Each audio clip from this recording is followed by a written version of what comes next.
5 নম্বরে আমি পেয়েছি সূরা আহজাবের 70 নম্বর আয়াত। যদি কেউ আপনি মুমিন জীবনে কর্মসূচি নিতে চান, 5 নম্বর দফা হাতে নেওয়া লাগবে, যে সঠিক কথা বলা লাগবে।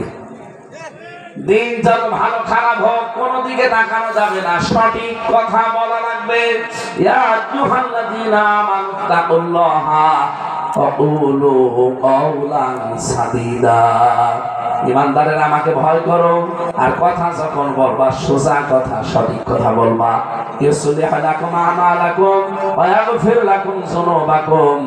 রব্বুল আলামিন বলেন, কেউ যদি সোজা কথা বলার অভ্যাস করে, ওর জীবনের কাজগুলো সংশোধন করে দেব, ওর অপরাধগুলো আমি আল্লাহ মাফ করে দেব। বলেন সুবহানাল্লাহ।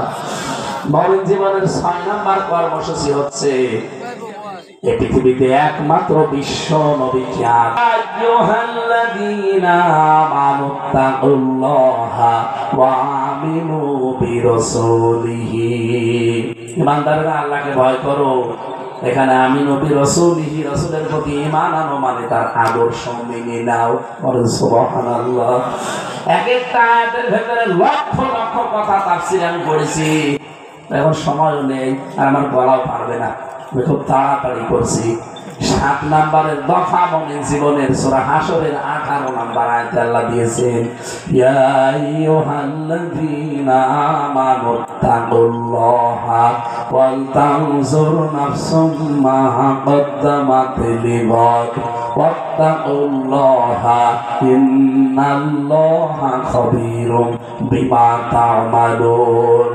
মুমিন জীবনের 7 নম্বর দফা হচ্ছে আখিরাতের পুঁজি তৈরি করা। ঈমানদারেরা আল্লাহকে ভয় করো, আর নজর করে দেখো আগামী একটা দিন আসতেছে, ওই দিনের জন্য তোমার প্রস্তুতি কতটুকু আছে। প্রত্যেকে যেন এই 7টা দফা সামনে নিতে পারি। এই 7 দফাকে দুর্বল করার জন্য শয়তান পৃথিবীতে 7 দফা কর্মসূচি হাতে নিয়েছে। 1 নম্বরে শয়তানের টার্গেট আমাদেরকে দিয়ে সে কুফরি করাবে। কি করাবে? যদি না পারে, এটা ফেল হয়, তাহলে 2 নাম্বার তার কর্মসূচি আমাদেরকে সে বেদাত করাবে। এটাতে যদি না পারে, 3 নাম্বারে সে আমাদের দিয়ে কবিরা গুনাহ করাবে। এটাও যদি না পারে, 4 নাম্বারে আমাদের এমন এমন কাজে আঞ্জাম দেওয়া হবে, যে সমস্ত কাজ কারবার করলে পৃথিবীতে অভাব অনটন চলে আসে। কারণ মানুষ যখন অভাবে পড়ে যায়, তখন আকাশের চাঁদও তার কাছে রূপের মতো মনে হয়। এই জন্য 6 নম্বরে 5 নম্বরে পেয়েছি, অধিক ভালো কাজ সে বাদ দিয়ে দেবে।